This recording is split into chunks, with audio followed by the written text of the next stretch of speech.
Hello दोस्तों, आज हम इंडियन कॉन्स्टिट्यूशन में एजुकेशन के लिए कौन constitutional provision, article and legal provisions हैं वो देखेंगे।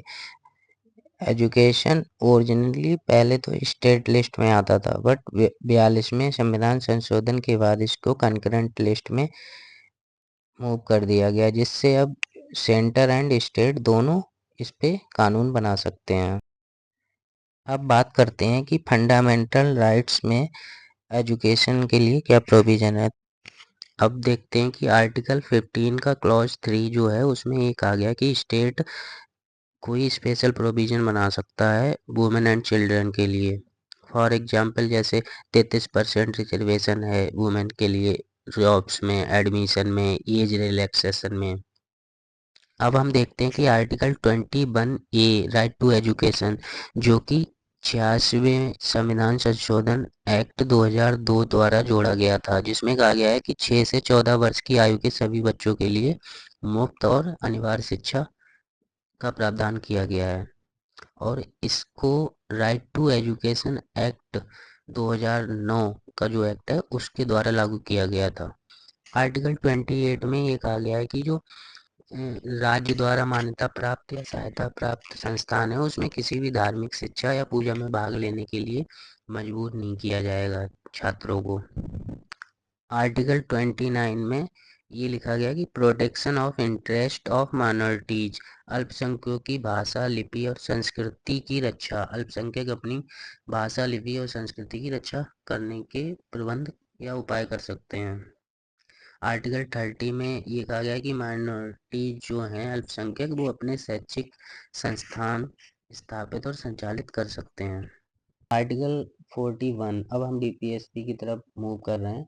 आर्टिकल 41 में ये लिखा है कि जो स्टेट है वो अपनी क्षमता के अनुसार शिक्षा प्रदान करना, उसके मतलब प्रावधान किए गए हैं। फिर आर्टिकल 45 जो है उसमें ये लिखा गया है कि 6 वर्ष तक के सभी बच्चों के लिए प्रारंभिक बाल्यावस्था देखभाल और शिक्षा, early childhood care and education, जो बाल वाटिका एनईपी 2020 में बोला गया है, बाल वाटिका जिसको आंगनवाड़ी भी कहते हैं।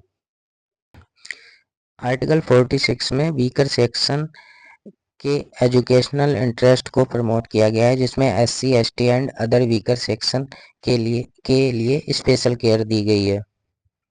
अब हम बात करेंगे फंडामेंटल ड्यूटीज की। आर्टिकल 51A के पार्ट जो 11th ड्यूटी है उसमें कहा गया है कि parent and guardian must provide education opportunity to child 6 to 14 years. माता पिता अभिभावक 6 से 14 वर्ष के बच्चों के लिए शिक्षा का अवसर प्रदान करेंगे। अब हम देखते हैं कि आर्टिकल 350A में क्या लिखा गया है। आर्टिकल 350A में लिखा है कि primary education in mother tongue, जो प्राथमिक स्तर पर मातृभाषा में शिक्षा दी जाएगी। ये जो चीज़ है मतलब ये रिफ्लेक्ट करती है कहाँ से, एनईपी 2020 में भी यही कहा गया है कि क्लास 5 तक मदर टंग में एजुकेशन दी जाएगी।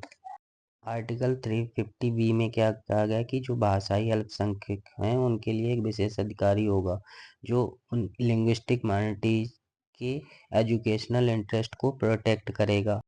आर्टिकल 343 में ऑफिशियल लैंग्वेज ऑफ यूनियन है की बात की गई है, जो कि आधिकारिक भाषा हमारी हिंदी है और लिपि कौन सी है, देवनागरी।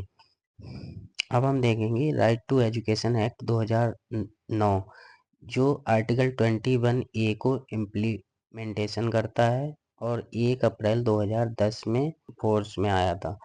इसका क्या प्रावधान है? इसका प्रावधान है कि 6 से 14 वर्ष के बच्चों को फ्री एंड कंपलसरी एजुकेशन दी जाएगी।